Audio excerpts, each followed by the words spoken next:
Receivers jumping around. They rush 4. Plenty of time for John. Now squeezes, steps up in the pocket. LA can run. Inside the 10. Head first. He falls off the 5-yard line. Manning out of the gun. Manning lets it fly. It's caught by Thomas. There's the record for Peyton Manning. Rushing 4, ball comes out of the hands of Newton. It's on the ground and still on the ground. Picked up by T.J. Ward at the 4-yard line.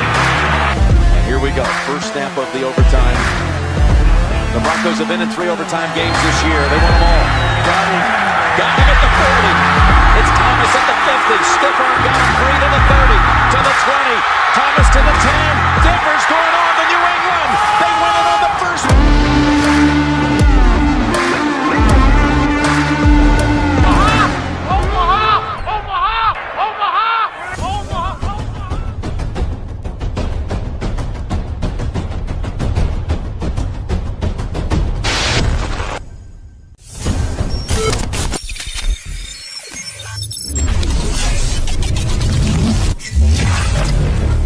Nothing wrong with Orange and Blue Podcast.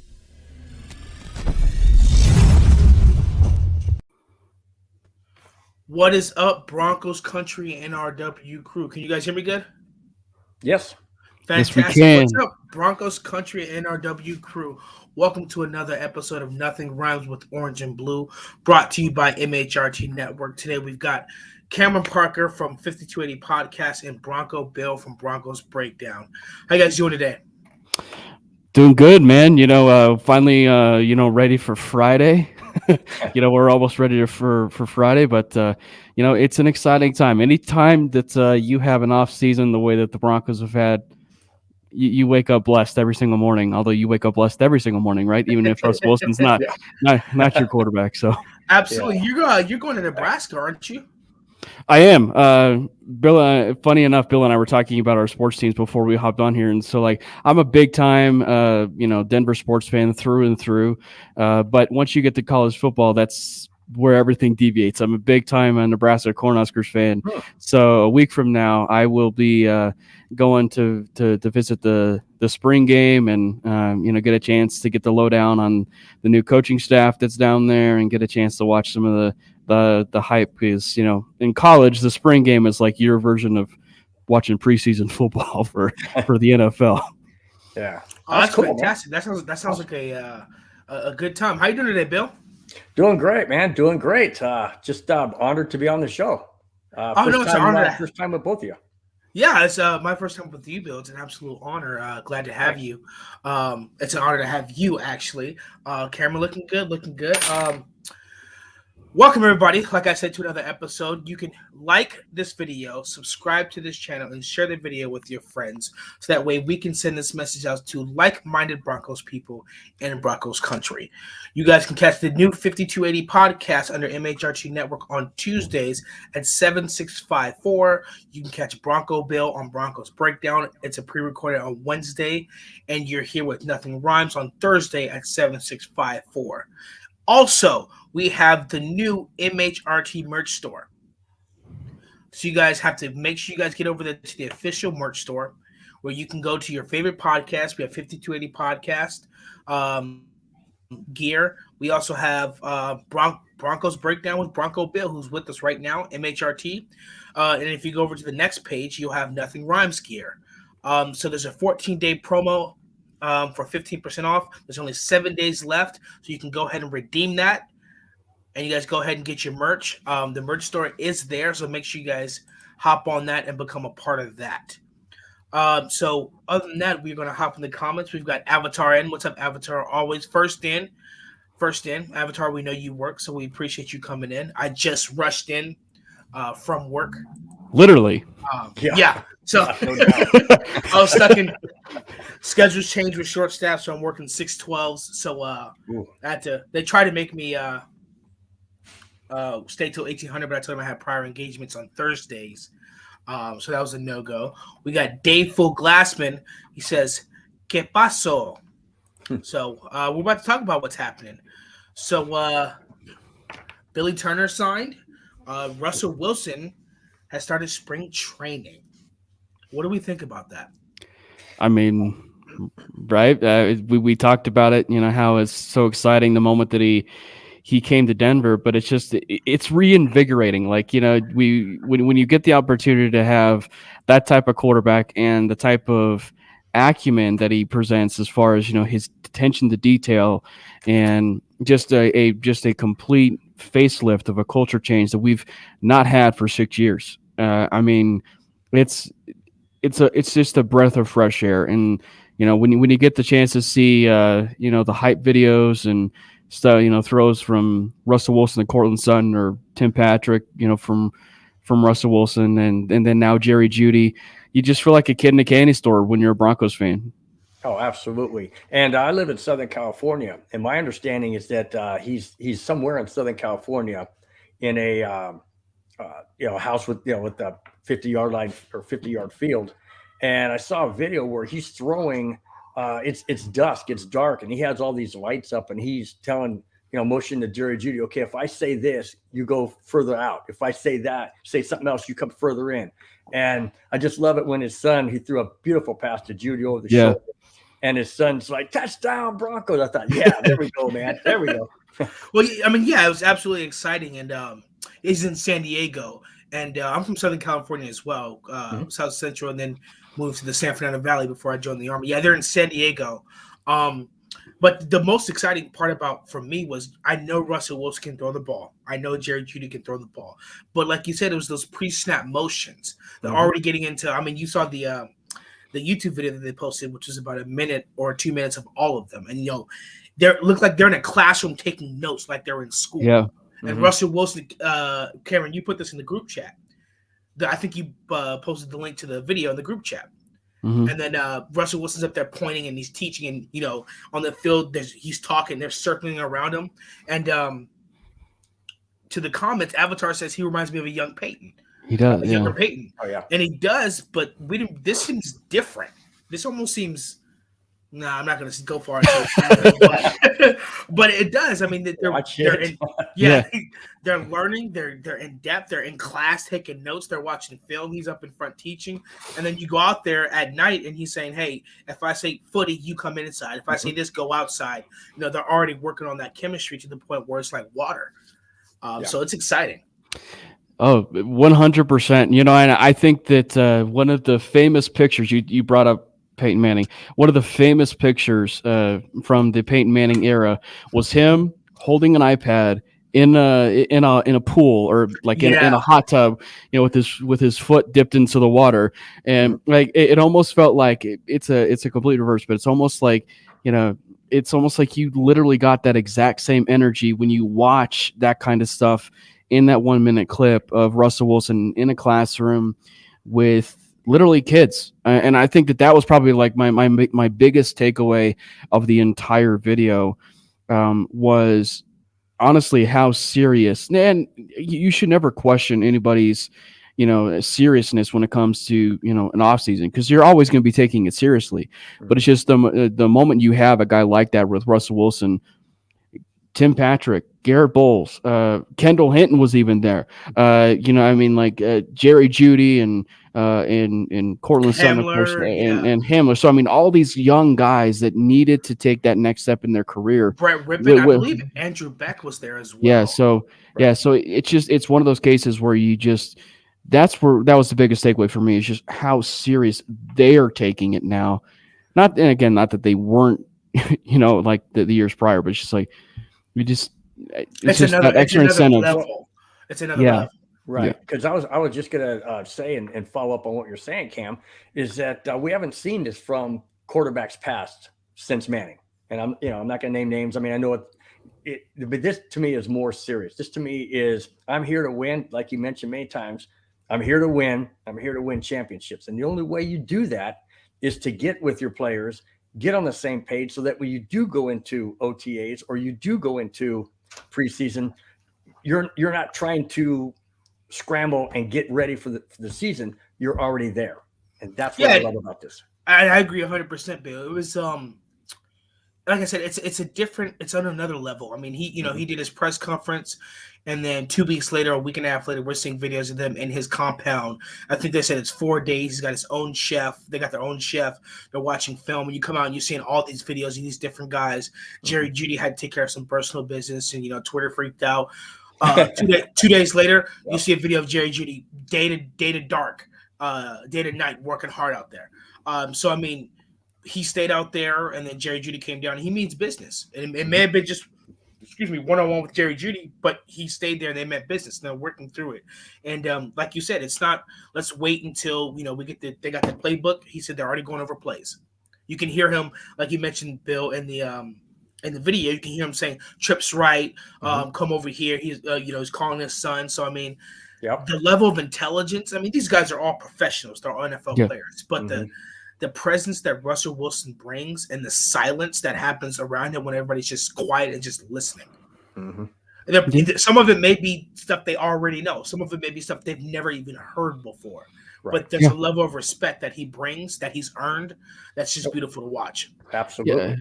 Yeah, 100%. I think that is something, that the Broncos have not had. That's another factor. Like, the Broncos have not had a guy like that since Peyton, to where you've had a strong voice like that, to where if Peyton Manning talks, you listen. Like, and to the point where, like, if Peyton Manning talks, you could hear a pin drop. Like, I mean, like, yeah.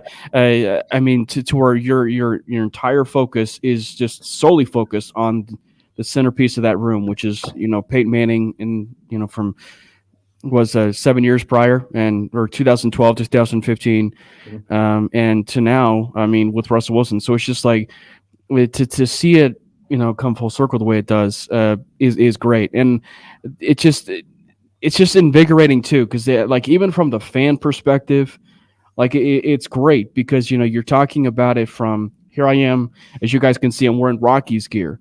So it's just like, from the Denver sports fan perspective, now you're talking about like a true like trifecta of sports teams now that are, got like all sorts of high energy and just a lot of emotions that are running through, with a really good base of like a lot of good teams now in Denver sports. I mean, you're talking the Denver Nuggets that have been quite well for the last few years, the Colorado Avalanche that have been quite well. The Rockies recently went out and got their biggest splash, this offseason, and bringing Chris Bryant, who ironically enough was, signed on the day of Russell Wilson's, presser. So it's just like, it brings all sorts of that excitement. Like, it's not like you winning a Super Bowl per se, but it's just like, it feels almost like, all, like, every single one of your teams won the national championship, or like won a championship, that type of offseason, when you have something like that. Yeah. And, back to the comments, Avatar says I'm a Navy shipment fan. I'm Army all day, baby. I'm Army all day. All right. My twin sister's in the Navy, so one day we're going to try and go to the Army-Navy game, and maybe we can link up, Avatar, if we get an opportunity. EJ's in the house. He says, "What's up, Broncos country?" EJ, always an absolute pleasure. Dave Full Glassman. So Johnny had a family emergency. He had to go take care of in Missouri. We had a storm last night, and they didn't want to drive through it, so they stayed an extra day in Missouri, but they'll be back today. She Vargas, I think that's a new name, or if this is your second time, I can't remember. Cheers. All right. But I hope we answered your question, because we went on a 7-minute tirade about Russell Wilson. So I hope we answered your question. EJ says, "Glad we got rid of Noah Fant. Homeboy could not break tackles against corners and safeties smaller than him. I wanted him to run people over." Now, he mentioned that in his tweet. He said he said, "I'm a vertical threat, and they just wanted me to run over guys." My issue was more with his blocking than it was, his run after catch, or maybe it was his effort or lack thereof. I can't, but it was more blocking. But I believe George Payton sees that Alberto is definitely a better run blocking tight end. Definitely. And so they think he's just as good at receiving, just as good at run after catch, and he's a better blocker. So, wish Noah Fant the best, and I'm glad we have a fantastic new tight end one. I actually will go. I actually don't know if Alberto's a better blocker per se than Noah Fant, because it's just like Alberto is just a pure receiver. Like, he's a pure athletic receiver. But I will say that Noah Fant got far too much criticism when he was in Denver, in my opinion. I agree. And I think that, there were opportunities where he did break tackles. I mean, in the opportunities where he was used correctly, which is the operative term there, because like he wasn't used correctly in the time with Pat Shurmur. He was not. I mean, like I will say, like, he was a dog. Like when you put him in the right type of, as far as utilizing his skill set, like he was that type of dude. Like, go think to the Browns game, like where he took that 75-yard play, where he did play, where he did break tackles, or the Houston game. He had a couple of those. Yeah, he had a couple of those. Yeah, exactly. Or even a terrific pass from Drew Lock. Yes, a terrific pass from Drew Lock to Fant when they were playing the Buffalo Bills. So I mean, it's just like he had flashes. It was just he could not string it together, both as a blocker and with the coaching staff, unfortunately. But he could definitely do it. It just, unfortunately, he just ended up being a little bit of a liability in the blocking, which I can understand because he was a liability in the blocking game. But it was just, and with this, I think, Well, he also said, "Go ahead, Bill." Yeah, he also said that he didn't appreciate being utilized in the short game. He wanted to, push the field, so to speak, and he wanted to have more intermediate plays and even more distant plays. He said he got extremely frustrated with the system that he was in, and I don't blame him. Pat Shurmur basically squashed everything.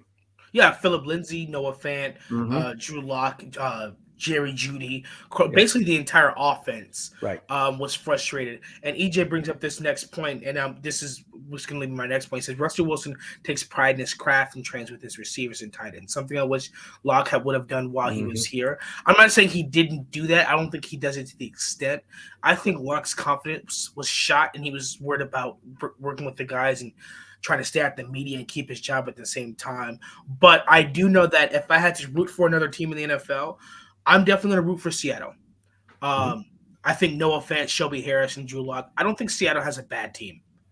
I think with DK Metcalf, Tyler Lockett, Noah Fant, they get a decent run game and hopefully rebuild their defense. I don't think they might be last in the division. I don't think they're that bad. I was gonna say, unfortunately, they're just in a really, really tough division. Yeah, that's the problem. I mean, what it is, like, long story short, like you're recapping the Russell Wilson, basically Drew Lock trade. It's like you're going from hard division to hard division. Like there's really no change as far as the way that the trade affects a certain division. But yeah, and people don't like to talk about it, but I'm rooting for those guys that definitely gave what they had to the Broncos, and I don't think it may be too tough for Noah Fant or Shelby Harris or Lock, because like you said, they came from a hard division to playing against Patrick Mahomes, Justin Herbert, and Derek Carr twice a year, to playing against Kyler Murray, Matthew Stafford, and probably Trey Lance now twice a year. So I think the use of the competition, the high scoring, what's needed to get done, what you need to do to compete. So I'll just always rooting for those guys. Vargas says, is it Shy? Let me know the pronunciation in the comments. Shy Vargas says, how far can the Broncos go this year? Record, I'd say 12-4. No. Ooh, okay. Let me ask you. 12-5. We have 17 games. Right. Okay. Let me ask you, since you brought that up, how many wins in our division out of the 6 games? I think we go 5-1. Really? Yeah. Who we losing to? KC? Ooh, it's either between the KC or the Raiders for me. I hate the Raiders. I'm going to say the Chiefs.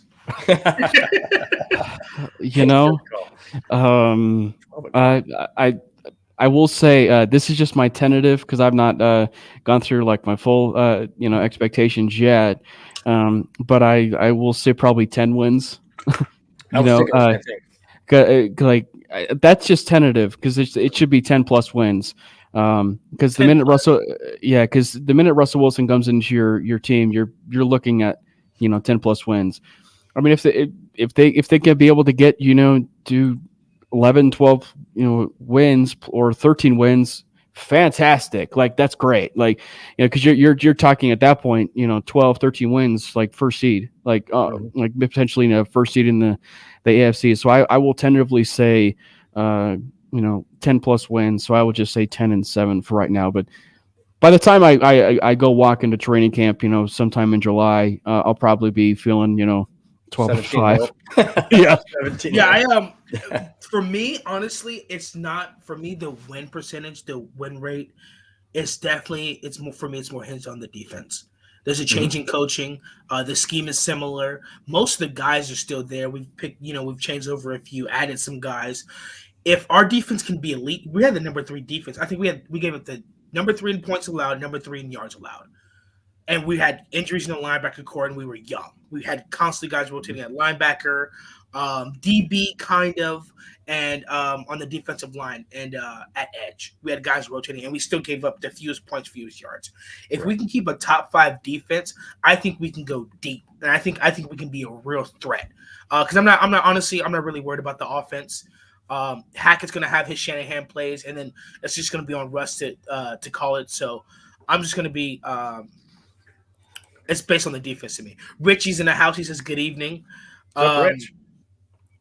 This is me and Johnny got these shirts a long time ago. When we got the Nothing Rhymes jerseys, we got the shirts. I just haven't worn mine in a long time. Nice. Sweet. Yeah, I will say one of the things that I've thought of with the Russell Wilson, and trust me, I am really, really excited about the possibility of Russell Wilson. We talked about it ad nauseum already, but it's just like the one thing I will say, don't be surprised if it takes just a tad bit for them to get going. And we all know social media is going to be a firestorm when that happens. I was just about to say that. Oh my gosh. But I mean, like, don't be surprised if, there's a little bit of some, just some bumps in the road. Like, they may still get some victories out of that, but just as far as the chemistry, like, it'll be a little bit before the chemistry, is where it needs to be. I mean, here's an example. Tom Brady with the with the Tampa Bay Buccaneers. Like, it took them just a little bit as far as the beginning part of that year. When they won the Super Bowl, like, it took them a little bit, but when they got going, it was like a fine oiled machine. Like, it was ready to go. So don't be surprised. Like, I would say just don't be surprised. The Broncos Twitter is going to be disgusting. But we have to be patient because I know that once this team gets that chemistry in full-on games, you're not stopping that. It's ridiculous. And we won 7 games last year, and I believe firmly that Russell Wilson is at least 4 to 5 this year. I'm just talking this year. Getting his feet under the system and all that. But I feel that we are definitely 3 to 4 wins more than we were last year, and that's just being conservative. I mean, we easily could have won 3 of the games we lost last year: Cincinnati, Cleveland, and the Raiders or Chiefs. So we could have won those 4 games, and that's what I'm saying. So we could have been 11 wins last year, but obviously we weren't. But with Russell Wilson, absolutely, I feel, even though if we have a slow start. Shai says, "What do you think about DJ Jones?" I tweeted this earlier this week. I said DJ Jones versus Quinn Miners in training camp needs to be talked about more. I think DJ Jones is a fantastic. I think the way George Payton did it, and he wasn't even on my radar. We were all talking about Sebastian Day.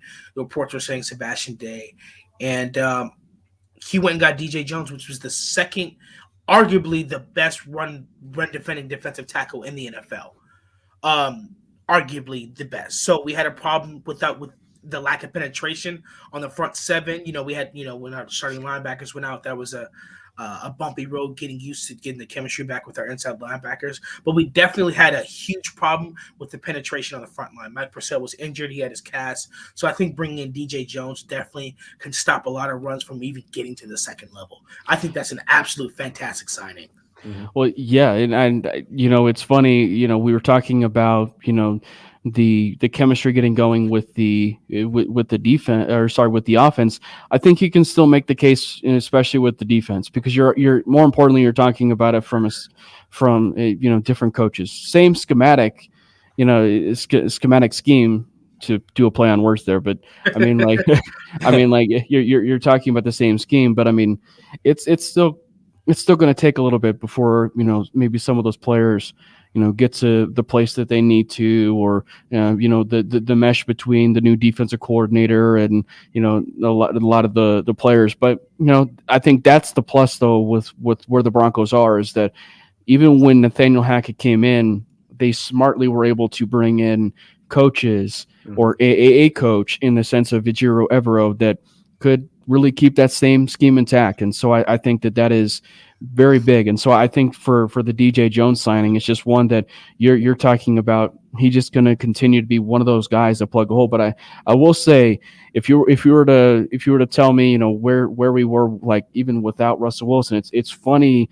how much a quarterback, really just solidifies an entire team. Because if you were to tell me that the defense would be the weakest point of this team, I'd kind of laugh at you, because like the last 6 years, that's never been the case. Like it's always been the offense. So now that Russell Wilson's in the mix, you're kind of nitpicking like different pieces of this defense. Like, okay, let's go add a corner. Let's maybe go add maybe just another edge rusher, or let's go add someone else to that safety room, or maybe even another linebacker. So you're kind of nitpicking different pieces in order for you to have like that complete room before you go to the draft.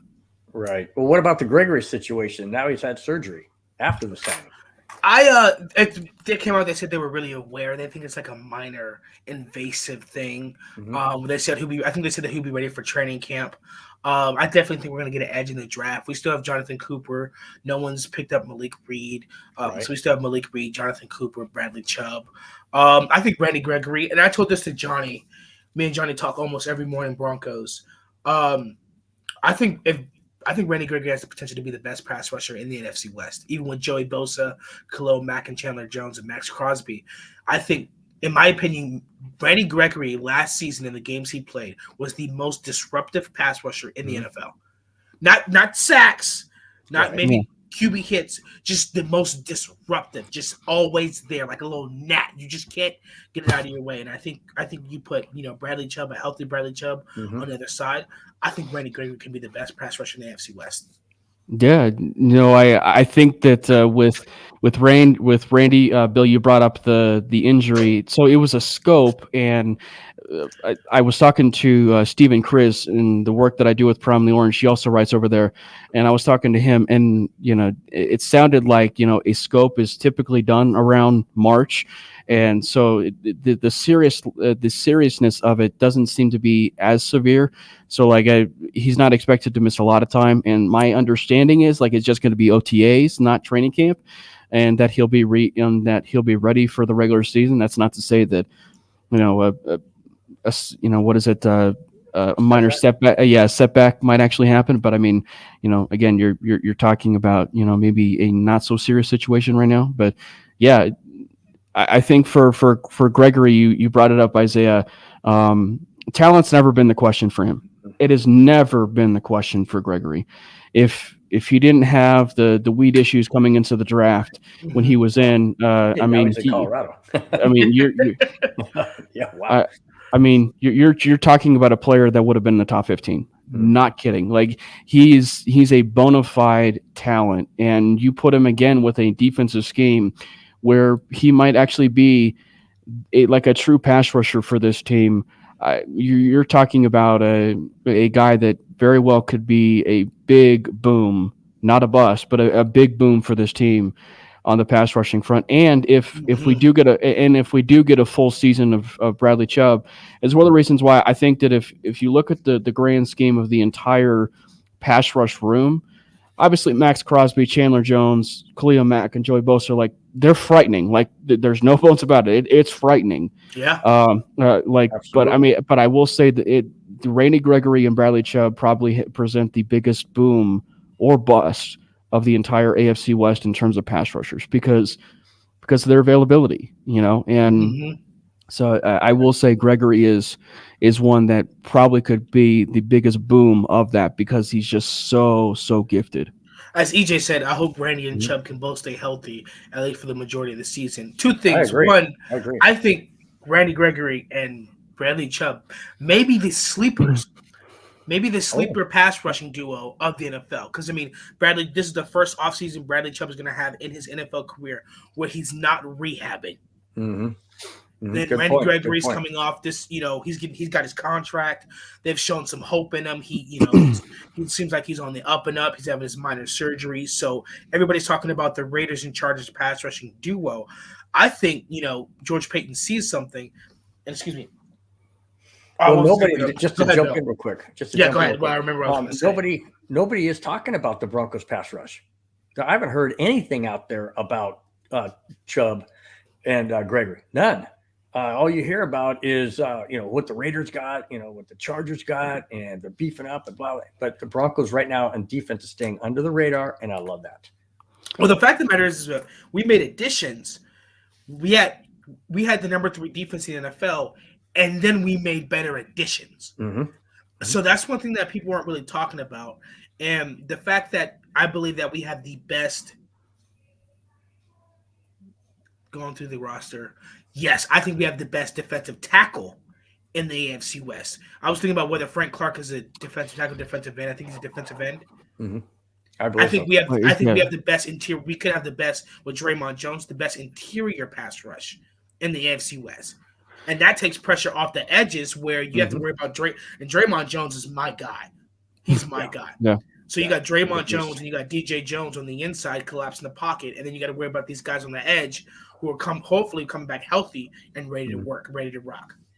And it also takes the pressure off the defense in the middle and the safeties. That's right. Exactly. Yeah. And speaking of safeties, Cameron, I saw this when I was on traffic on the way home. Jordan Schultz. If you guys aren't sure, Jordan Schultz is the guy that broke the news of the 3 teams that Russell Wilson would waive his no trade clause for, which was Denver, Vegas, and New York Giants. Ooh, no, it was Denver, Giants, and Saints. Okay. So he had Denver, and then it turns out he came to Denver, so he was right about that. So he predicted Bobby Wagner to the Rams, and he also said he thinks there's a good shot that the Broncos may sign Tyrann Mathieu. And Cameron, as you and I know, you and I both know, we are big on that. So what do you guys think of a potential 1-2 punch of Justin Simmons, who's been the 4th best free safety in NFL since 2018, and run defense? You don't get that from a free safety. Nope. No. And one of the best in pass coverage. What do you guys think of that 1-2 punch? I'd take that all day long. All day long. Absolutely. I mean, we talked about this when Sayre was on the other podcast that I do, mainly Broncos podcast. We talked about this, and we said that the Broncos basically started this whole offensive craziness with the trade of Russell Wilson. So you might as well kind of like put your cap on this entire offseason by bringing in like almost another big fish. Now the Broncos, I think, have like was it 12 to 15 million? Last I saw was 15 to 16 million. And I don't know if that's accounted to also the draft class, because there's a certain number of dollars that certainly go to the draft, of course. We touched on it, as far as kind of nitpicking this Bronco team. Safety and corners probably, maybe it's a biggest weakness currently as far as on that team, and because the Broncos still don't have maybe Kareem Jackson back. Now, Caden Stearns, I think, is going to be a phenomenal talent for this team, but it's just, you just wonder, is he truly ready? He was ready this last year as far as taking the roles that he did, but it's just like, is he truly ready for that next step of his development? So, but if you bring in a guy who's honestly maybe the same like skill wise of Caden Stearns, like it would be really good for his career. So I think that, bringing on Tyrann Mathieu in a case of, just overall for this team, you're truly talking about a standpoint for this Denver Broncos team. And they were already like maybe the most complete team of this division anyway. Yes, we are the most complete. But it's just like you're talking about a situation where you are now 2 to maybe even 3 deep at every single position, because even now we didn't even talk about his name with DJ Jones, but it's just like Mike Purcell is not even mentioned. And Mike Purcell, if he's healthy, is one of the most underrated players on this entire Denver Broncos roster because of his availability to be a big run defender. So you put that with DJ Jones, you're talking about almost like a complete defensive line, let alone secondary. And Deshaun Williams, we brought back Deshaun Williams. So, yeah. So, Bill, what do you think about Tyrann Mathieu, the 1-2 punch of him and Justin Simmons? I love it, and I love it for 2 reasons. One, he's coming to Denver on an already good defense, solid defense, and to be able to have him in there, and just it would definitely take the pressure off of Simmons. He wouldn't have to, concentrate so much on, okay, where's this guy going? Where's that guy going? I got to cover, which side. I mean, he would, I shouldn't say it in the present tense. It's not happened yet. But he would have that security blanket, so to speak, there. And to me, that speaks volumes. It really, I'm so excited about this team. I just can't contain myself. Yeah. It's just, to me, if this happens, oh my gosh. Okay, I'll tell you what, I'm going to go on record saying this right now. If we get Matthews, we win the division. And I mean, I think we win it without him, but you know what I'm saying? If we get him, I think that is icing on the cake, and we got the division. And I agree with both you guys. You guys use the same phrase. To me, the same thing. Icing on the cake, the cap, the seal it. I think, like you said, start off with Russell Wilson and with Tyrann Mathieu. I mean, with the addition of Kawan Williams, and I believe it was EJ in the comments who said, do you guys think we'll get Bryce Callahan to re-sign if he get his numbers down? I think we possibly could. A rotation between Callahan and Kawan Williams with Pat Surtain, Ronald Darby. I mean, just think of Pat Surtain, Ronald Darby, Justin Simmons, and Tyrann Mathieu. Oh, yeah, we didn't even mention Patrick Surtain in this whole conversation. I mean, and his rookie year, Justin Simmons was like, I don't even have to worry about that side. Yeah.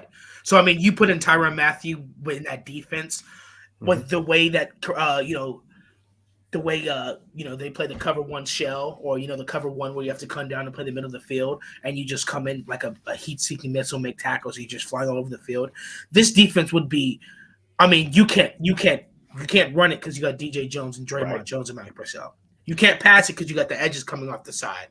And then that was my point earlier with Randy Gregory. If he's not 100%, remember, they're moving Baron Browning around now. Yeah. They're going to try and use him like Micah Parsons. So we have Jonathan Cooper, Malik Reed, and we have Baron Browning rotating at edge.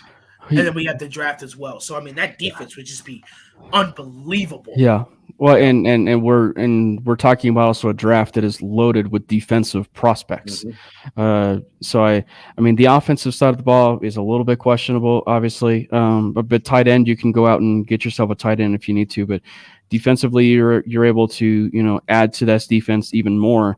Which, I mean, that's always your case in and of itself going into the draft. Is you want to load up your entire team, fill the holes that you need to, going into the draft. I will say, not to put cold water on Mathieu. It's like, if we don't sign Mathieu, it's not the end of the world, because it's just like because it's just like, and the thing is, like, it's way more logical and it's way easier to predict something like a Kareem Jackson re-signing or Bryce Callahan re-signing than it is a Tyrann Mathieu signing with the Broncos. And because it's just like we know exactly the chemistry that it is. So I wouldn't even shy away from saying that it's still a possibility that Kareem signs back, because it's one of those cases where he probably knows his market, and he probably knows that there's probably a few teams that have been in contact with him, maybe, or and that he knows that he's probably best suited for this particular team again, because it's this game. So if you're able to interview with I think he did an interview with someone. Last I checked, the only people that are in contact with him are the Broncos. Kareem Jackson doesn't have a market. Or his market is it's kind of like a trade market, right? Because it's just like everybody probably knows that you're going to be released, so they know they're going to vie for your services, so they're not going to be getting any calls. So it's just like it's kind of like the flip side of that, to where it's just like maybe all the teams know he's going back. It's just a matter of let's come to a deal. So it's just like I think that for the Broncos side, I'm not going to shy away. Like if we want to run it back, like everybody, if we want to run it back, like any of our in-house Callahan, Gordon, you might Jackson. as well. Yeah, you might as well. Yeah, I agree. Callahan, Gordon, Jackson, either one of them that we sign, I'm happy to sign and bring back. Especially Gordon myself. Callahan too. I'd like to have him and Kawan Williams definitely rotate. Kareem Jackson as well. His run defense is incredible, and just his energy and his leadership. So, which brings to the next question. Shai says, "Who do we need in the draft?" I'm going to go tackle, edge, and tight end. Those are my top three. I agree. I mean, I'll throw corner in there again, because it's just, I think that George Payton loves corners, and And so I will say all the other positions that was mentioned, tackle, edge, maybe linebacker. And I think that as far as defense goes, you could be able to, and I actually think interior offensive line. I think you could see some interior offensive line as well. Get some competition for Lloyd Cushenberry, and if the Broncos feel like they're almost ready to move on from Graham Glasgow in about a year or two or whatever, like This is last year of his contract. Yeah, so I think that if the Broncos feel like they need to add a little bit more depth there, which they did in the offseason, but it's just like if they wanted to do that in the draft and bring some of those guys in, and it's so funny. We started the show talking about Nebraska players and going to the spring game. It is kind of funny, Nebraska's players this year, interestingly enough, kind of fit the needs of what the Broncos need. It's kind of funny. Yeah, so it's just good. So go do some scouting. Yeah, so it's just so they got a player called named Jojo Doman. They got a center by the name of Cameron Jurgens. They got another corner by the name of Cameron as well. But Cam Taylor Pritt, who's a corner. So I mean they got some players, and Austin Allen, who's like a 6'7", 6'9" tight end who can catch the ball. So I mean, yeah. So interestingly enough, Nebraska got some players that might actually fill some needs with Broncos, which is kind of funny. Now, talking about the draft, Denver obviously doesn't have a first. Do you think they should use to double up on some of their drafts? I think they have 2 seconds and 2/3, if I'm not mistaken. Yes, 2 seconds, 2/3, 2/4. So would either one of you guys be in favor of taking those 2 seconds or a second and a third and bumping up to the first round? Yeah, I definitely would. Peyton mentioned that he's looking at that, and the way George Payton is, if he wants it, he's gonna get it. I mean, the fact that this guy, his first year as a GM, came in, won an award for the best draft class. Yep. His first year as GM, then went and got the biggest trade of the offseason and start the whole thing in motion. This dude, and on that scale. So not only his first year did he have the best draft class, right now the Broncos are still having the best offseason according to that scale. So I mean he's knocking it out the park. So I mean, I think what he's doing is he's going to put a lot of fear in some GM's hearts. Because if George Payton's like, hey, I'll give you this and this for your first round pick, they're gonna be like, okay, what the hell does George Payton want? Who's he looking at? What does he want? Why aren't we looking at who George Payton is looking at? First off, we don't even know. Yeah, we don't even know who he's looking at. Because we all go this way. He's already over here sitting down drinking a beer because it's already taken care of. And we're over here worrying about Aaron Rodgers. The Nuggets game. Yeah, and being sad about Aaron Rodgers. And George Payton's like, I had Russell Wilson like 2 weeks ago. What are y'all tripping about? But I can definitely see us moving up and getting Trevor Penning, tackle, Jordan Davis. Ooh. I doubt that. I think he's going a lot sooner than people think. Yeah. If he falls to the 20s, I am calling and I'm running out the fastest Rich Eisen 40 to get Jordan Davis to Denver. And I will say the biggest fear I have is just do not let the Chargers take Jordan Davis. Do not, please. I think the Chargers are going to get. I think they got Sebastian. Don't you say it? Day. I think they got Sebastian Day. So I think now they're leaning toward Trevor Penning. Yeah, but when do they draft? After Denver, 17. Right? Well, they would have drafted first, but what Denver had. We had 9. They have 17. Yeah. Well, I wonder. 15 to 17. Package a deal and jump up to number 14 or 15. You got to give up a lot. I know. That's a lot. I know.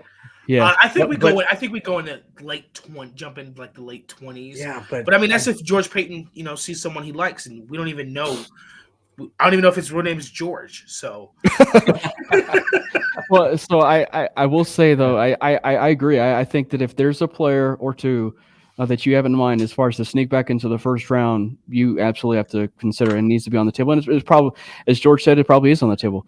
But the thing is like he also operates like Batman. He's nocturnal, and he operates at night when no one's looking. So I mean, it's just like, yeah. So I just think that if there's a guy in mind, not to say that it's possibly this guy, but we're also talking about a 5th-year option, and the 5th-year option is one that is going to provide so much flexibility for teams that maybe want to trade up because if a guy is falling that was supposed to be a top pick or so on and so forth.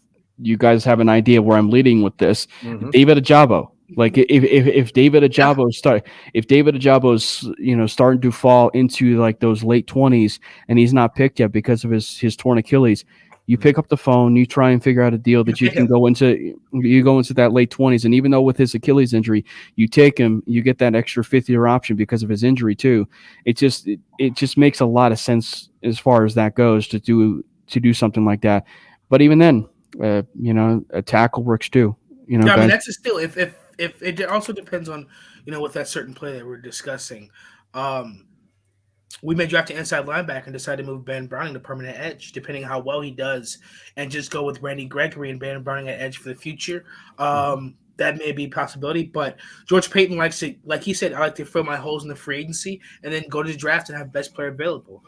Going from pick 64, which is the last pick in the second round, to the first round is hefty. Right. But I think it's more probable he can move up in the second round. I think he moved up last year in the second round and got Javonte Williams. He did. Whoever traded with him was probably pissed. Exactly. Atlanta. I think it was Atlanta. Yeah. And Atlanta definitely could use Javonte Williams. Absolutely. So I mean, he could definitely move up and get a Jobo. If he's there. Trey McBride. If he's there, I doubt it. Not after the 40 that he ran probably, but he's not going. He's not going first round. You think he's going early. I think there's a chance he goes first round. I'm not kidding.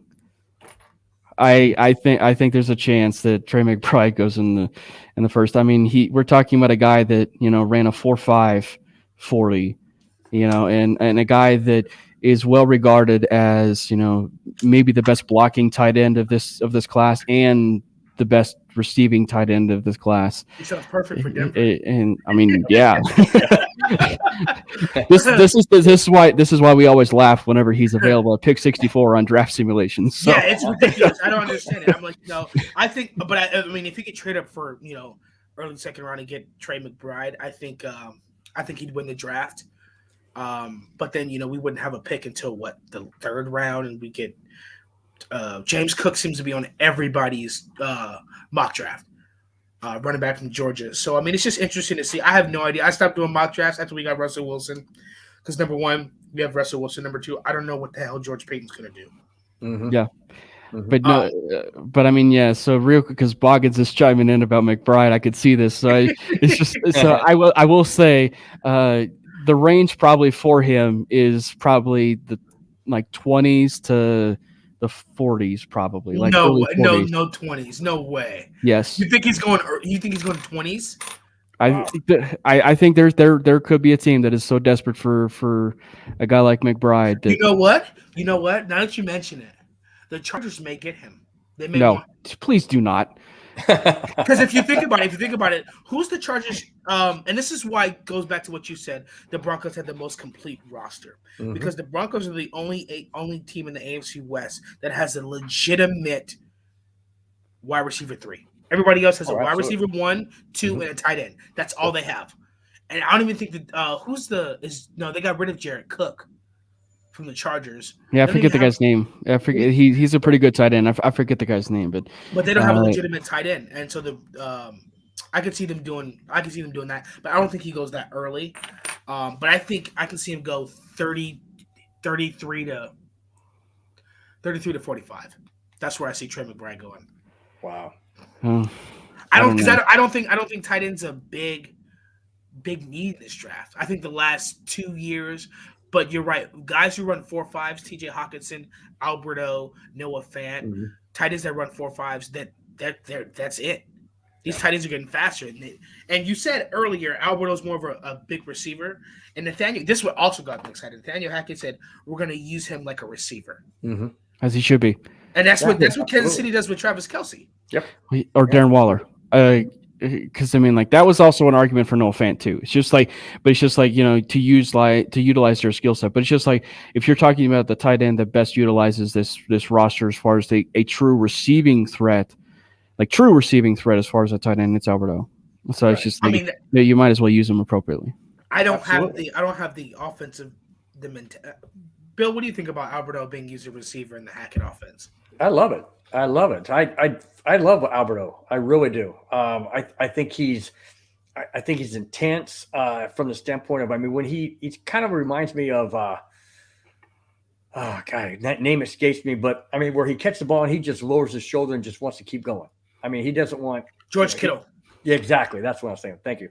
And he's that type to me. And I just think that in this system of making him more of a receiver, a deeper threat or a middle threat or a crossing route or whatever, I feel would be to his best advantage, be to the Broncos' best advantage. And his size, it's going to be hard to cover, in my opinion. What is he, 6'5", 250? Yeah. And he runs a 4.5. Oh my gosh. Yeah, that's what I'm saying. I don't think besides J.C. Jackson and with the Chargers, I don't think there's anybody in the AFC West that can really cover a big body like that. That's my point. And if you utilize them correctly, like they didn't under Pat Shurmur, it's going to open up that offense and those weapons. I mean, think of these guys. Let's have 2 wide receivers, a tight end, and a wide receiver split on the other side, or 2 tight ends and 2 wide receivers. You can't cover all of them. You definitely can't double cover Judy and Cortland Sutton. Nope. Or KJ Hamler. There's no way. And you leave Albert O right in the middle, doing a crossing route. Russell Wilson would tear him up all day. Absolutely.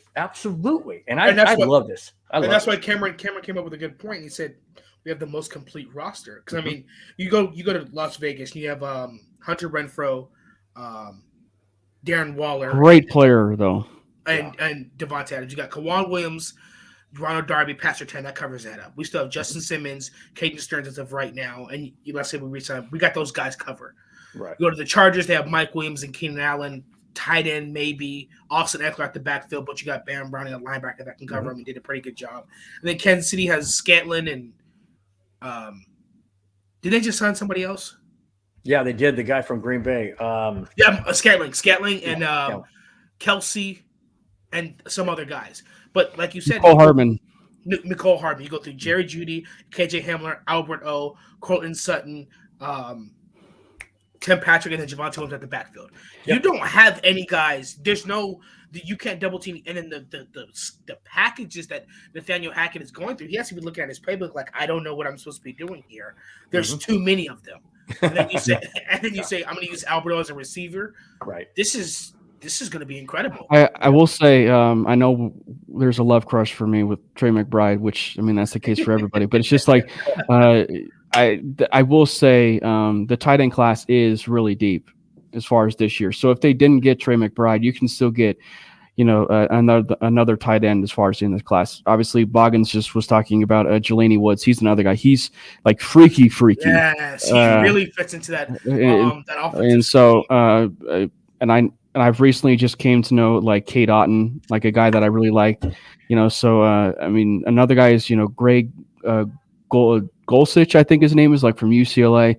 So I mean, it's just like, and I obviously name drop my own bias of Austin Allen. But I mean, it's just like you're talking about, I think, a tight end class that is, it's not like overly deep, but you can have some really good players and developmental players. So for Denver, if they wanted to go out and get a tight end in the draft, I wouldn't be surprised if they did. And frankly, with the fact that they've not been able to make moves in free agency right now for a tight end, sort of tells me that maybe they're looking at the draft as far as to go get that tight end. Speaking of free agency tight ends, we did get Tomlinson, and that's another great signing by George Payton.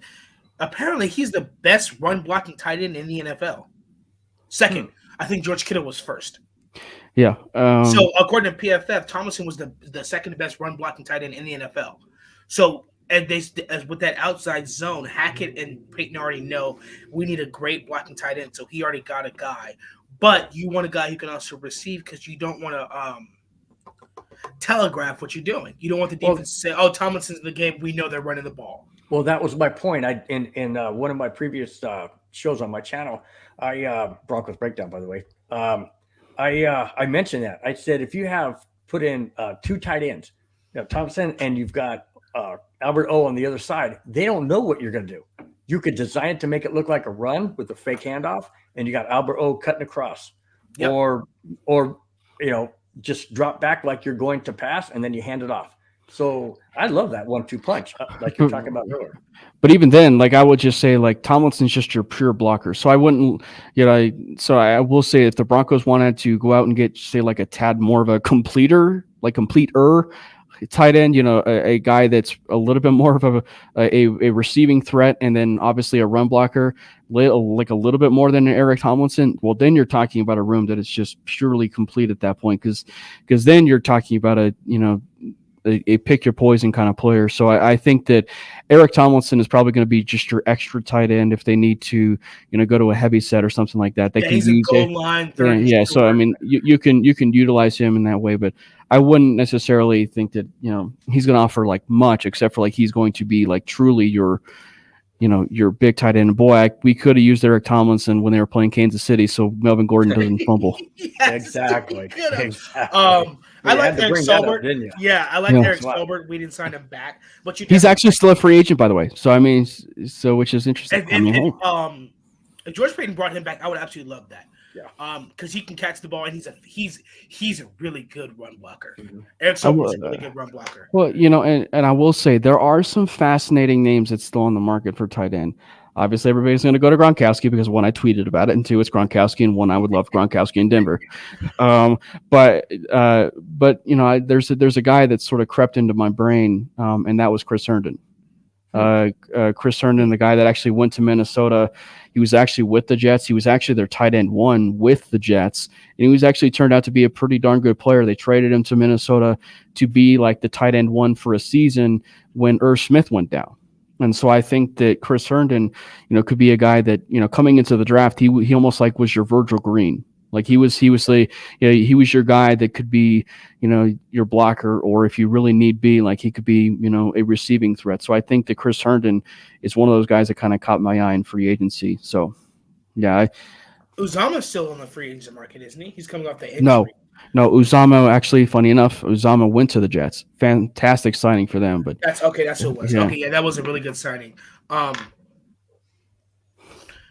Thanks. Hey, Avatar, thanks. Yeah, I was reading that. I'm a big Avalanche fan too. So not for football related, but McKinnon will be back tonight against San Jose. Love it. Go Razor. Yeah, but speaking of the offensive side of the ball, which we haven't talked about, that offensive line, Billy Turner. Mm-hmm. Fantastic signing. Yeah, absolutely. He knows he used to play for Denver. He absolutely loves Nathaniel Hackett. So he said that's a big reason why he came to play. He knows the scheme. He knows the system. He was actually one of the top right tackles in the NFL last year. Yeah. So then you get one of the top right tackles. Good job, George Payton. Once again, hell of a signing. Yeah. You get a right tackle who knows the coach, who knows the scheme, and was top in the NFL, and right tackle was a big hole.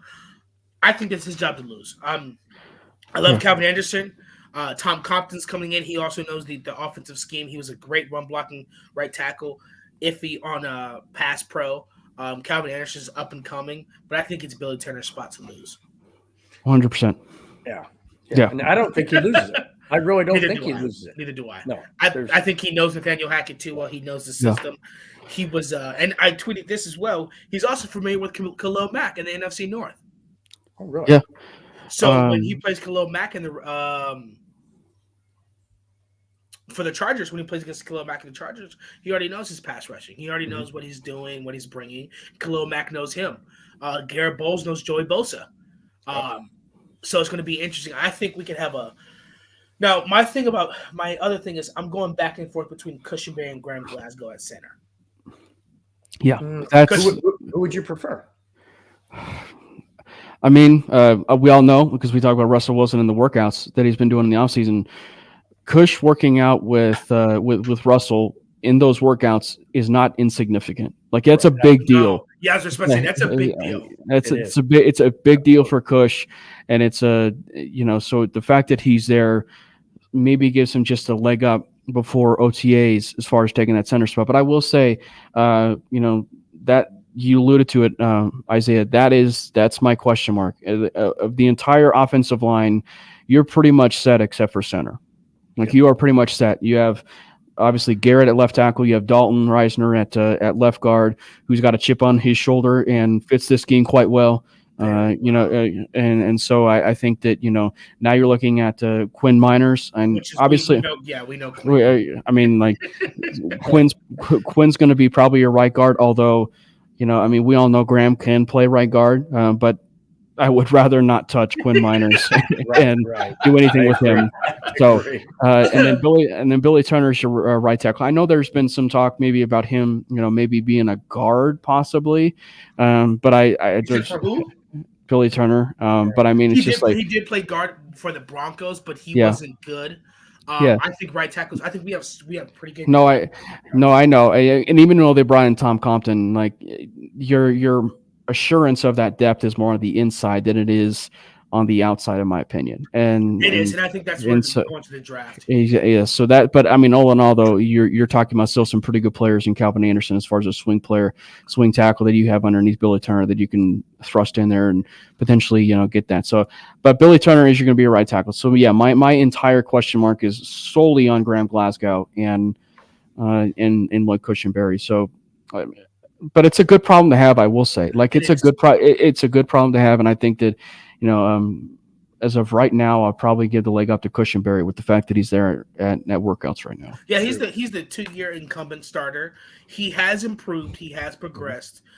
He did give up. He was tied for the most sacks given up by a center last year. Like Russ said in the press conference, he's smart, but he gets Dalton Reiser and Quinn Miners had to kind of help him out and pick up his slack and saved his butt a few times. But I do think, I said this, I said, if it's not broke, don't fix it. Don't touch Quinn Miners. And Nathaniel Hackett reaffirmed that in the press conference. He says he's going to be a great right guard. I was like, okay, that's done. The left side is strong. That you're not moving, you're not touching. Garrett Bowles and Dalton Reiser have the best camaraderie in the offensive line completely. That left side has been together for, I think, going on 3 years now. No, 3 years now. Don't touch that left side. Right. Yeah. And but Graham Glasgow's best year in the NFL was when he played center for Detroit. You just don't forget that.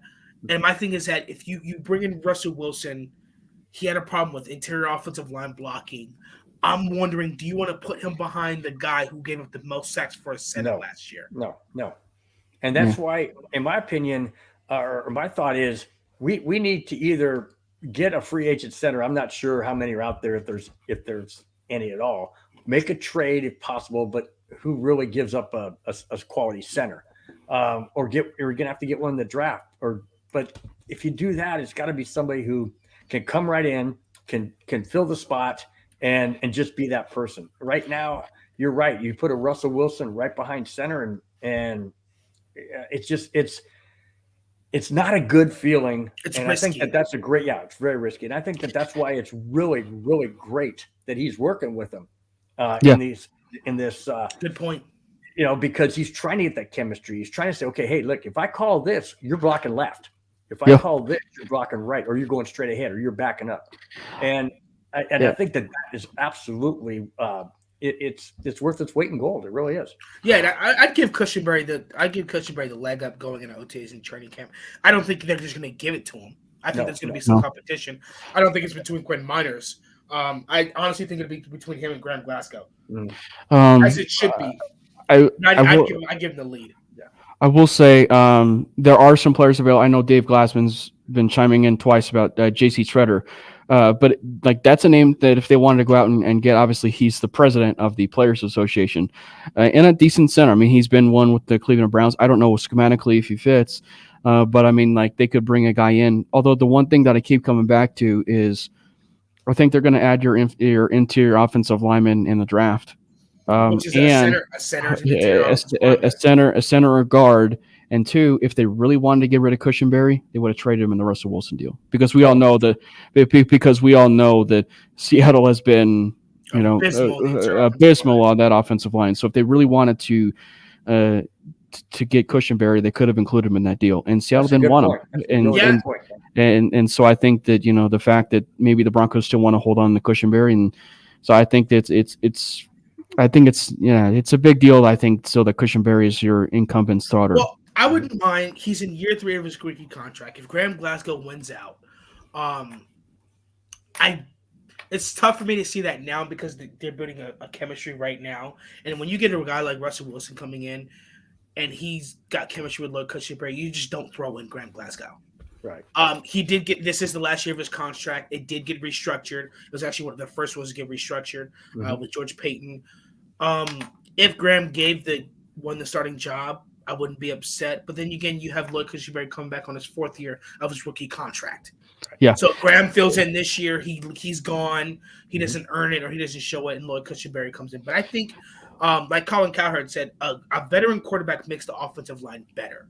And I think there's going to be a part of Lloyd that comes in and it's like, you know what, I want to be better for this guy. We have a chance, and I think this could be his like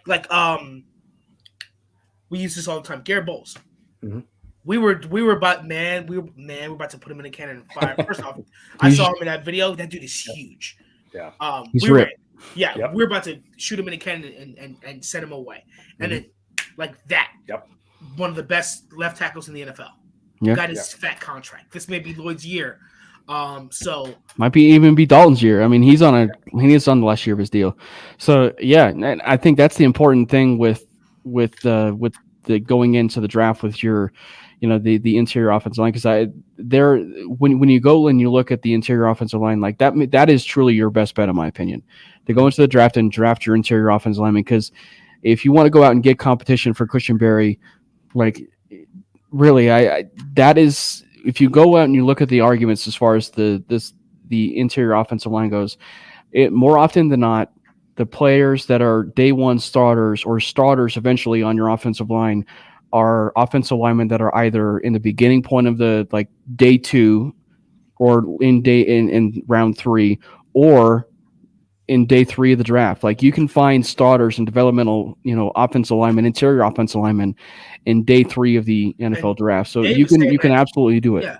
David said the exact same thing you said. He says late round O-line picks need years to develop. We won't be drafting a starter this year.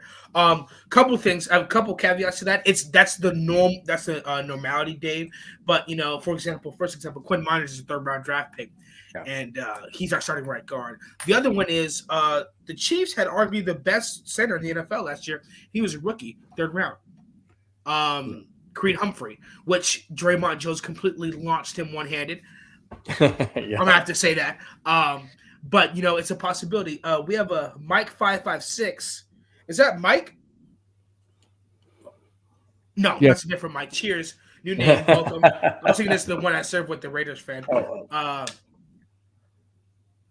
Jacoby Durant is still at slot corner, 6th round. I can definitely see that. I can definitely see a slot corner still in the 6th round. Kawan Williams is on a 2-year contract. Bryce Callahan is up in the air, so definitely a steal. At some point in time, I'd like to see Mojo, Michael Ojemudia, get in there and really earn his and get his. I think he got a bad deal with Vic. For some reason, he was in Vic's doghouse the entire time. But when he was in there toward the end of the season, he showed up and showed out. So yeah, and even his rookie year, I mean, the guy, or forced fumbles. The guy was first in the NFL as a rookie as far as those forced fumbles go. So I mean, like he's definitely a playmaker, and he's one that fits the Evero scheme. And it's one that if you were to go look at probably maybe 2 of the players that you're probably not going to be talking about, although.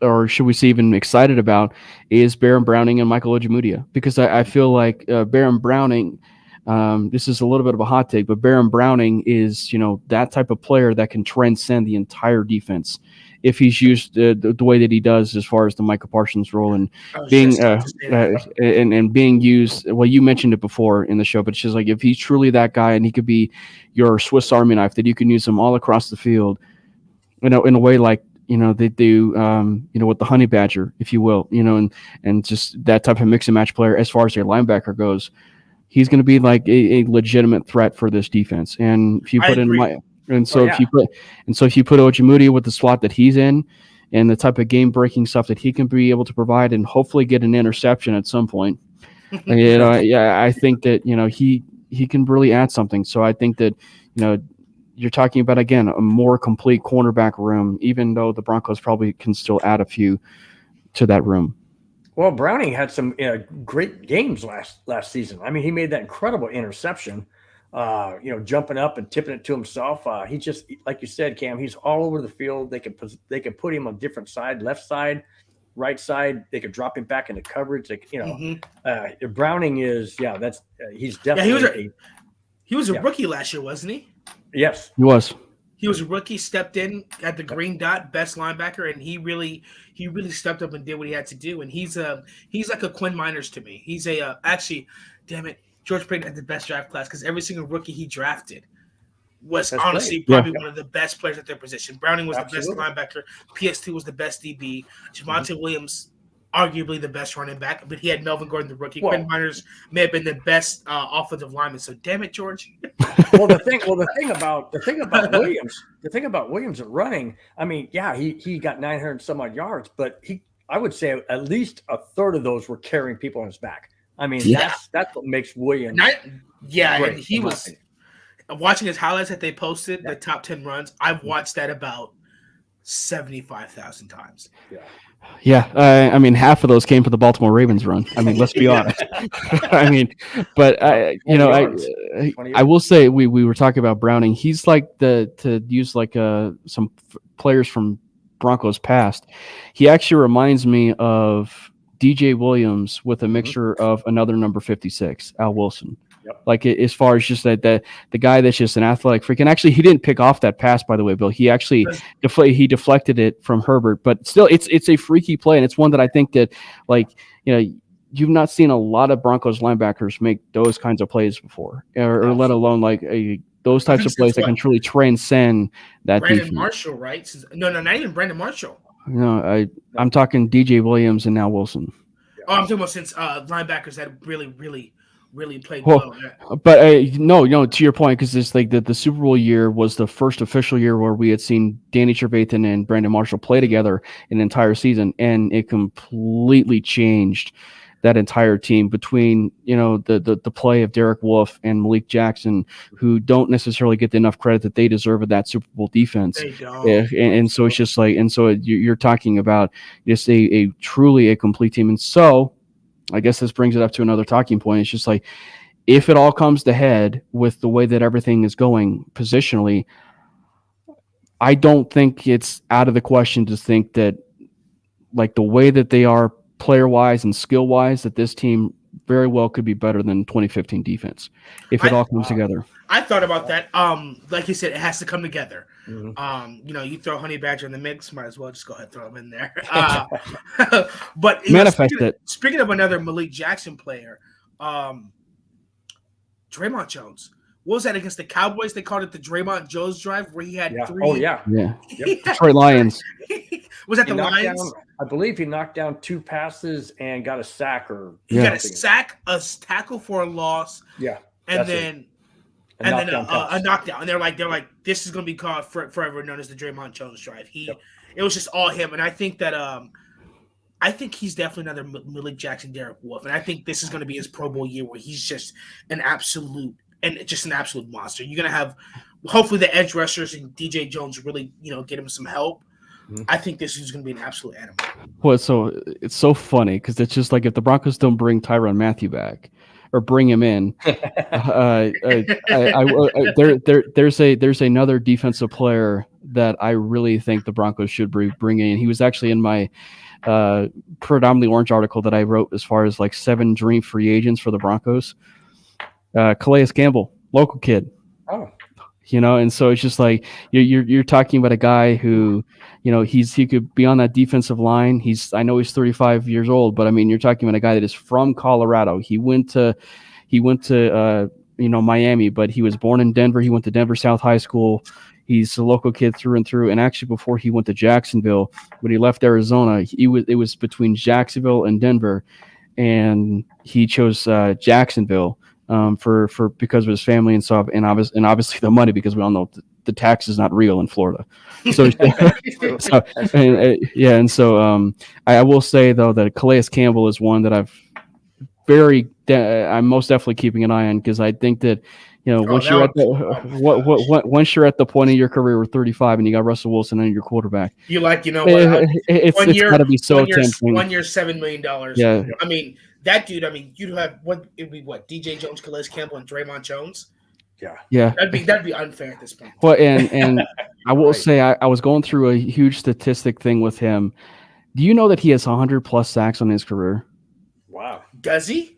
Yeah. Wow. So I know sacks are a glorified stat, but it's just like to hear For a nose tackle, defensive tackle? but to see that and type of pressures that he was able to generate, which is like 20+ on a season sometimes, like from a defensive tackle, like that's And he's insane. massive. that's insane from a defensive lineman. What is he? to have- What is he? 6'6", 6'7", 6'5"? Yeah, so I mean, and Legit strong. it's not official, but it's just like you put that 100+ sack category. That's within the top 30, top 40 sack leaders of all time, and we're talking a defensive lineman. So I mean, it's just like he's a productive player. That Even would, at be, that, 35. that would be a good signing. Tyrann Mathieu, Calais Campbell. I'd be happy with either one of those. It's I'll take interesting both. I'd take both. It's interesting Jordan Schultz could say that, the Broncos could definitely get it. But I haven't heard anything about it, so that means George Payton's probably talking to Tyrann Mathieu's agent. Mhm. That's the or, now.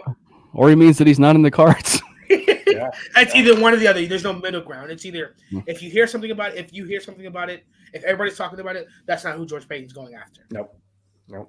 If you hear nothing about it, that's exactly who he's going Yeah, after. because all which we is heard, everybody else. because all we heard was Rodgers. We didn't hear anything about. We heard little scuttlebutt about Wilson, but not much. But it was mainly about Aaron Rodgers.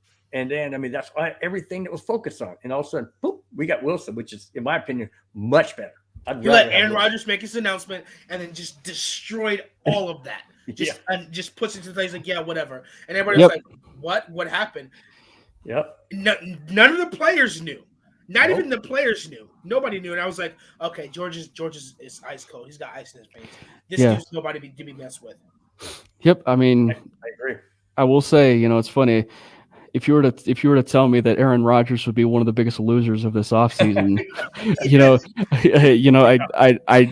I kind of would laugh at you, because it's just like he's obviously going to, a very winnable division, but it's just like, I feel like, the moment that he went there, and obviously he knew the Davante Adams trade was going to happen, which is kind of dumbfounding to me that he actually knew about it even before he went to go sign there. But I feel like, Aaron Rodgers in Green Bay right now feels like the old Will Smith gif from Fresh Prince of Bel-Air, where he's just standing there in the open room, no one there, and he's just looking around.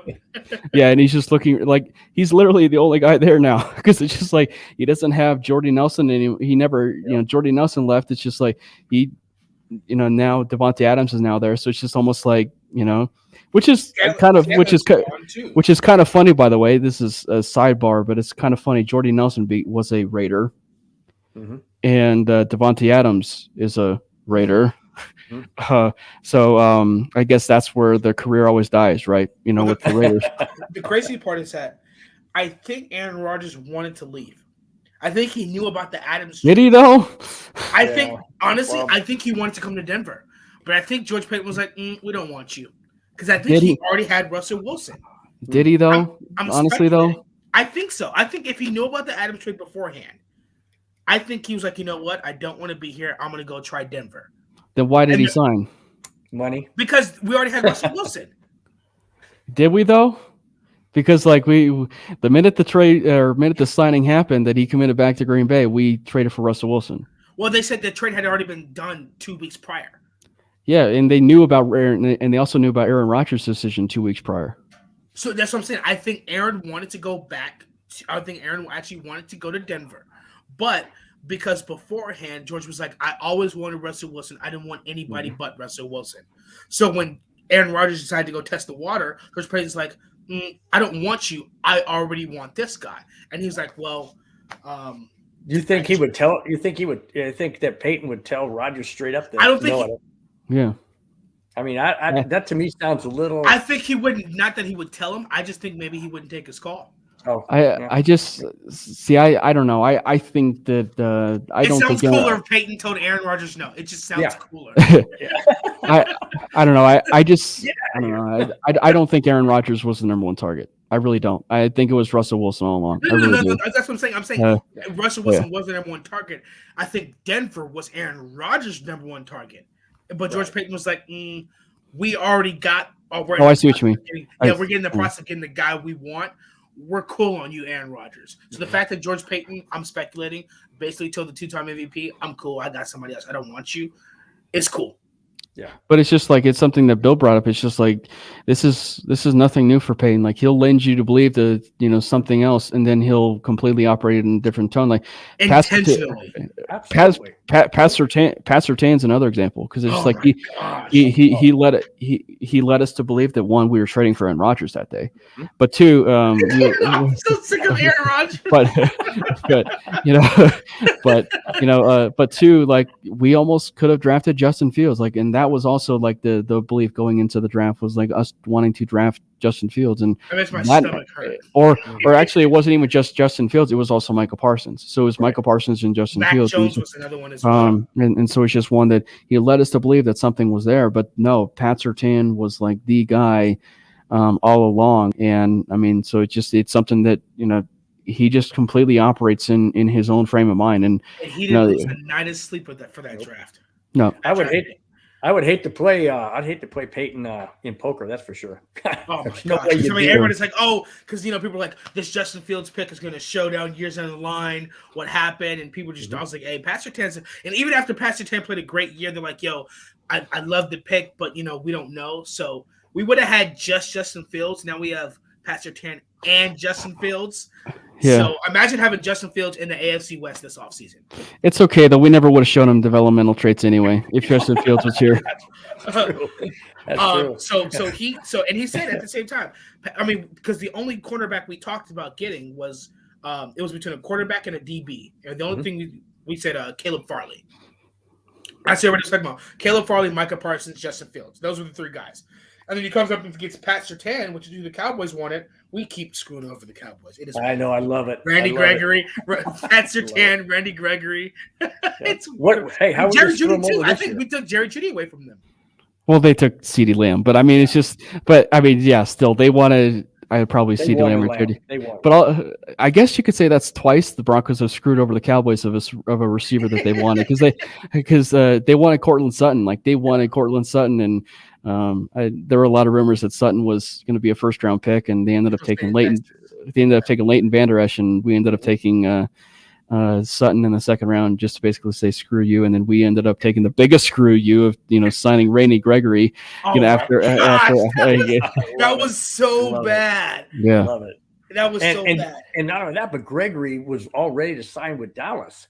And then there was some. They announced it too. Yeah, there was some language in there that something to do with retracting some money or something. I'm not.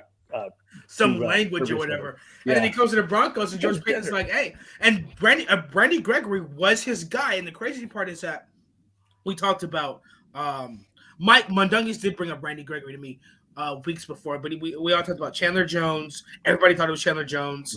Hassan Reddick got signed really fast by the Eagles, and who was at Von Miller coming back. Oh yeah. But he was in Buffalo. And Randy Gregory was George Payton's guy the entire, and he almost lost him. Yeah. He almost didn't get his guy, and somehow, someway, George Payton's like, I still got my guy. My man's pen was on the paper, and George Payton was like, I still want my guy. No, George Payton. No. Let's get it correct. George Payton pulled the paper out from under and said, "No, yeah." I mean, that's crazy. I mean, he's killing it. So with the draft, he got Russell Wilson. The draft's coming up. He's gonna go ahead and kill it. But we are about to close out today. So thank you all for joining. We almost went an hour and a half. So thank you to everyone, all the new people in the chat. Mike556, Shai Vargas, he was a fantastic participant in today's chat. Thank you all for joining Nothing Rhymes with Orange and Blue, brought to you by MHRT. We were joined by Cameron, MHRT Network. Thank you, Bill. Joined by Cameron Parker of 5280 Podcast and Mainly Broncos, and Bronco Bill of Broncos Breakdown. Don't forget to check out our flagship podcast, 5280, every Tuesday at 7654. Don't forget to check out Broncos Breakdown with Bronco Bill with you right now every Wednesday, I believe at the same time. Correct, Bill? No, we're switching it to Friday. It's going to be Friday because of the. That's correct. That's correct. Because starting Wednesday, we have a new podcast, which everybody is going to love, which is called Wild Wild West. And the reason why it's called Wild Wild West is because it is a podcast hosted by Richie Ritchie, of formerly the 5280 podcast. And he will be hosting Wild Wild West, which will consist of a Broncos podcaster, a Chargers podcaster, a Chiefs podcaster, and a Raiders podcaster. And the reason why it's going to be so good and so much fun that you guys have to check out starting next Wednesday is because the way the AFC West has matched up this offseason. So can you guys imagine the trash talking and the love that's going to be sent around with Wild Wild West? So don't forget to check out Wild Wild West starting next Wednesday at 7654. You have to check that out. Thursdays, Nothing Rhymes with myself. Johnny's not here this week, so we thank Bill and Cameron for stepping in. And then Friday, Bronco Bill with Broncos Breakdown. At what time, Bill? 4, 5, 6, and 7, or 7, 6, 5, 4. 7, 6, 5, 4, same time. And don't forget also to check out the official MHRT merch store. So you guys can go on to the website. It's in the MHRT, I believe it's in the MHRT Network Twitter bio. So you can go there. You can get all your favorite merch that you want. We got tote bags. We got women's shirts, male shirts, women hoodies, male hoodies, all types of different colors. 5280 Podcast, Broncos Breakdown with Bronco Bill, MHRT, you got all of our faces. I'm the pretty one. And then you go to the next one, and I believe you click Discover Design to get to NRW Crew. So you can get your favorite ones there. So go over there, check that out. Once again, like this video, subscribe to this channel, MHRT Network on YouTube. Share this video with your friends so we can get like-minded Broncos country members here. So once again, I want to give a shout out to Bronco Bill and Cameron Parker for joining us today. And thank you all for joining us. And we will see you all tomorrow for Broncos Breakdown with Bronco Bill. You guys have appreciate it, guys. Good night. You guys have